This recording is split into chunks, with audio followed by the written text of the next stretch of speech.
નમસ્કાર. ક્યારેક એવું થાય છે ને કે દાંપત્ય જીવનમાં બધું જ બરાબર હોય પણ તોય ક્યાંક ને ક્યાંક એક ખાલીપો અનુભવાય છે. ચાલો આજે આપણે એક એવા ઊંડા છુપાયેલા કારણને સમજીએ જે આપણા સંબંધોની ઊર્જાને ચૂપચાપ ખતમ કરી રહ્યું હોય છે.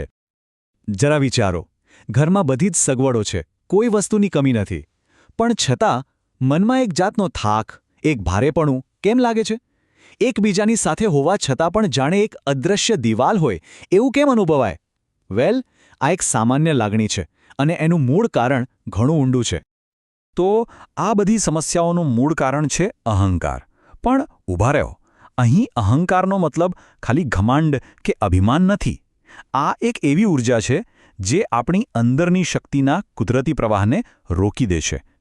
જ્યારે સંબંધમાં હું શબ્દ આપણે કરતાં મોટો થઈ જાય ત્યારે સમજી લેવાનું કે અહંકારે વચ્ચે જગ્યા બનાવી લીધી છે. આ સમસ્યાને વધુ સારી રીતે સમજવા માટે ચાલો આપણે ગુરુદેવ પંડિત શ્રીરામ શર્મા આચાર્યજીના માનવીય વિદ્યુતના અદ્ભુત સિદ્ધાંત પર એક નજર કરીએ. આ સિદ્ધાંત આપણી આંતરિક ઊર્જાનું આખું વિજ્ઞાન સમજાવી દે છે. તો આ માનવીય વિદ્યુત છે શું? એકદમ સરળ શબ્દોમાં કહીએ તો એ આપણી લાઈફ ફોર્સ એનર્જી છે, આપણી અંદર વહેતી શક્તિનો પ્રવાહ. આ એ જ શક્તિ છે જે આપણને માનસિક રીતે શાંત, શારીરિક રીતે સ્વસ્થ રાખે છે અને સંબંધોમાં મીઠાશ ભરે છે. જ્યારે આ ઊર્જાનો ફ્લો એકદમ સ્મૂધ અને બેલેન્સ્ડ હોય ત્યારે જીવનમાં બધું જ સરસ લાગે છે. જો ગુરુદેવ કેટલી સ્પષ્ટ વાત કરે છે. આપણી આંતરિક ઊર્જાને સૌથી વધુ વેડફતી બે વસ્તુઓ છે અહંકાર અને ક્રોધ. જે ઘડીએ આપણે પોતાને બીજા કરતાં ચડિયાતા માનવા લાગીએ છીએ એ જ ઘડીએ આપણી આખી એનર્જી સિસ્ટમનું બેલેન્સ બગડી જાય છે. જાણે કે અંદર હાઈ વોલ્ટેજનો શોર્ટ સર્કિટ થયો હોય. અને આ જ તણાવ અને બીમારીઓનું મૂળ કારણ બને છે. અહંકારની અસર કેટલી ગંભીર છે એ આ 5 મુદ્દાઓ પરથી સમજી શકાય છે. એ સૌથી પહેલાં આપણા શારીરિક અને માનસિક સ્વાસ્થ્ય પર હુમલો કરે છે. પછી એ મનની શાંતિ છીનવી લે છે. ધીરે ધીરે પ્રેમની જે લાગણી છે એને સૂકવી નાખે છે. જીવનમાંથી સંતોષ ગાયબ થઈ જાય છે અને છેલ્લે આપણું આધ્યાત્મિક જોડાણ પણ તૂટી જાય છે. હવે કોઈને એમ થાય કે આ બધી તો આધ્યાત્મિક વાતો છે, પણ ના, એવું નથી. ચાલો આ જ કોન્સેપ્ટને આજના વિજ્ઞાનની ભાષામાં સમજીએ. આપણું મન અને શરીર પણ એક પ્રકારની એનર્જી ફ્રીક્વન્સી પર જ કામ કરે છે.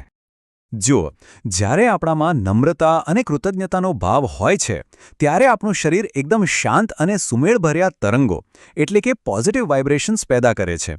આનાથી સ્ટ્રેસ હોર્મોન્સ ઘટે છે અને સંબંધોમાં એક કુદરતી આકર્ષણ જન્મે છે.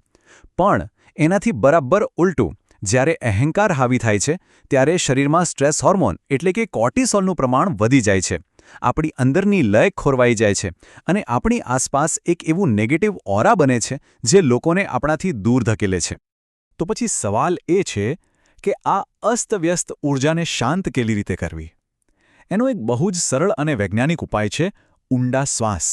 હા, બસ ઊંડા શ્વાસ. જ્યારે પણ મનમાં અહંકારનો કે ગુસ્સાનો બોજ લાગે ત્યારે થોડીવાર શાંતિથી બેસીને ઊંડા શ્વાસ લેવાથી એ નેગેટિવ ફ્રીક્વન્સીને બહાર કાઢવામાં જબરદસ્ત મદદ મળે છે. સારું, તો આ બધી વાતો તો સમજાઈ ગઈ, પણ આ જ્ઞાનને રોજિંદા જીવનમાં, ખાસ કરીને દાંપત્ય જીવનમાં લાગુ કઈ રીતે કરવું? ચાલો એના માટેના 5 એકદમ સરળ અને પ્રેક્ટિકલ સૂત્રો જોઈએ. આ 5 પગલાં ખૂબ જ સિમ્પલ છે. પહેલું, રોજ તમારા પાર્ટનરની કોઈ એક સારી વાત માટે સાચા દિલથી પ્રશંસા કરો. બીજું, કોઈ પણ સફળતા મળે તો મેં કર્યું એવું વિચારવાને બદલે એને બધાનો સહિયારો પ્રયાસ ગણો. ત્રીજું, તમારી વાણીમાં મીઠાશ લાવો, કારણ કે આપણા શબ્દો ખાલી અવાજ નથી, એ આપણી એનર્જીના વાહક છે. ચોથું, સામેવાળી વ્યક્તિમાં પણ એ જ પરમાત્માનો અંશ જુઓ. કોઈનું અપમાન કરવું એટલે પોતાની જ ઊર્જાને ગંદી કરવી. અને પાંચમું, નિયમિત પ્રાણાયામ કરો, કારણ કે જેનો શ્વાસ સ્થિર હોય છે એનું મન આપોઆપ શાંત રહે છે. અને હવે અંતમાં ચાલો આપણે આપણી સાચી ઓળખને ફરી એકવાર યાદ કરીએ. ગુરુદેવનું આ વાક્ય આપણને હચમચાવી દે છે. એ યાદ અપાવે છે કે આપણે ફક્ત અહંકાર અને સ્વાર્થથી ચાલતા કોઈ રોબોટ કે મશીન નથી. આપણું અસ્તિત્વ એનાથી ઘણું મોટું, ઘણું ઉચ્ચ છે. અને આ જ અંતિમ સત્ય છે. આપણે સૌ એ પરમ આનંદનો જ એક ભાગ છીએ. જે ક્ષણે આપણે અહંકારને બાજુ પર મૂકીને આ સત્ય સાથે જોડાઈએ છીએ એ જ ક્ષણથી જીવનમાં અને સંબંધોમાં દિવ્ય ઊર્જા અને આનંદનો પ્રવાહ આપોઆપ રહેવા લાગે છે. આજે આપણે જે પણ ચર્ચા કરી એમાં પ્રસ્તુત તમામ જ્ઞાન અને સિદ્ધાંતો પરમ પૂજ્ય ગુરુદેવ પંડિત શ્રીરામ શર્મા આચાર્યજી દ્વારા રચિત દિવ્ય સાહિત્યમાંથી લેવામાં આવ્યા છે. જય ગુરુદેવ.